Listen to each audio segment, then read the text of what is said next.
Star Wars 7x7, episode 2491. Today, another flashback interview featuring David W. Collins. Punch it.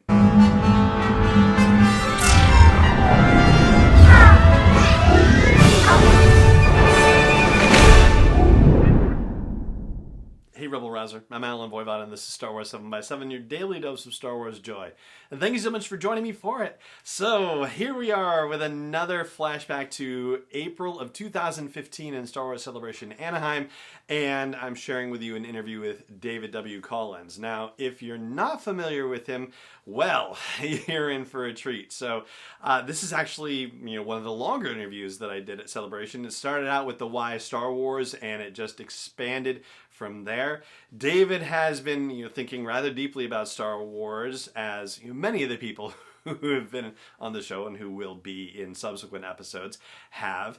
In David's particular case, at the time I believe he had been doing the Star Wars Oxygen podcasts, and those were ones where he was diving deep into the soundtracks of the various Star Wars movies. Since then, he has started his own podcast, The Soundtrack Show, but he also is a voice actor and has appeared in numerous Star Wars video games and other stuff, and was also, thinking back on it at the time, this was April of 2015, he would eventually be a voice of one of the First Order Stormtroopers in The Force Awakens. I wonder if he knew at the time that was going to be the case. I don't know, but he's also a sound designer and mixer and editor for Skywalker Sound as well. So yeah, he is somebody who does it all. And at the time at Celebration, he was playing the part of Han Solo in an audio drama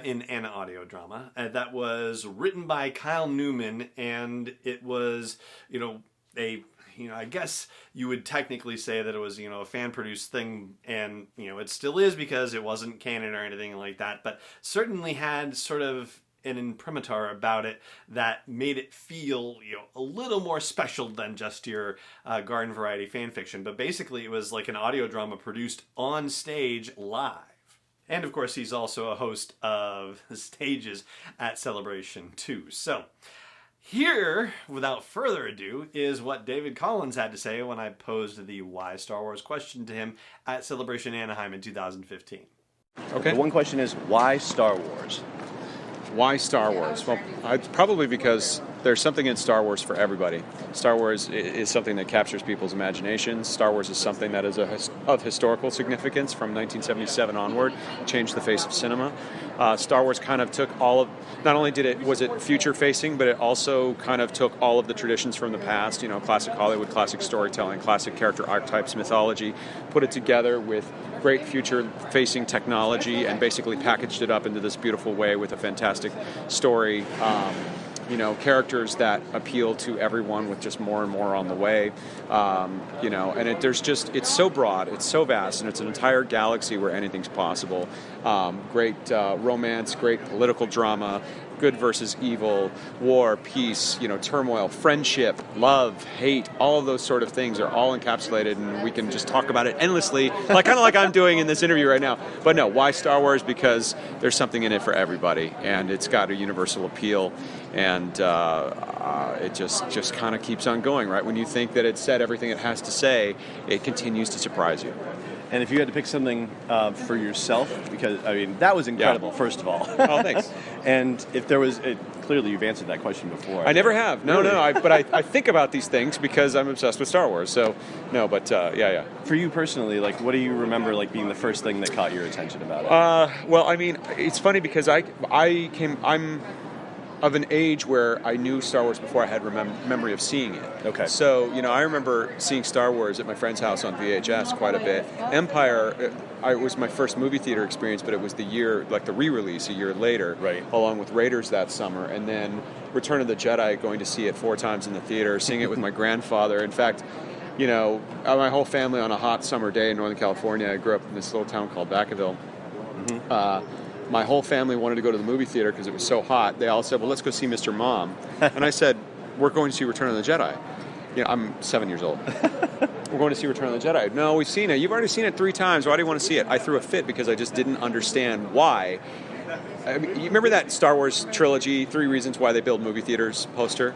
No, There was a poster when the Star Wars trilogy special edition came out. There was a poster that said the Star Wars trilogy, 3 Reasons Why They Build Movie Theaters. Okay.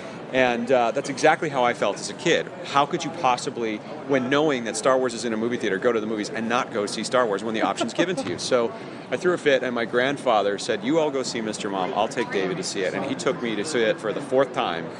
And so I just have fantastic memories as a kid, but then it just kind of kept coming back. It became more sophisticated as I became an adult, and then I, of course, went back and saw more meaning in it. Okay. And then now, a next generation comes along, and then a next generation comes along before that, and there's the prequels, there's the Clone Wars, there's Rebels, there's video games, comics, novels. It's just a lot to digest, So what does it mean to me? I don't know. I mean, a part of it also was my career, but I pursued it as a career because, to me, everything just doesn't shine quite as bright as Star Wars does, and that's just it's always felt that way, or it's been kind of an offshoot. And maybe it's because I grew up in an era where Star Wars came out and everything else literally was a ripoff of Star Wars, right. And I knew it as a kid. So it's just timing, being at the right. I'd say it's being the right age, but you have so many ages here, so I don't really know. If it's just my age, but that certainly for me was a big part of it as a kid. It was everywhere. And there you go. That's my conversation with David W. Collins from Celebration Anaheim in 2015.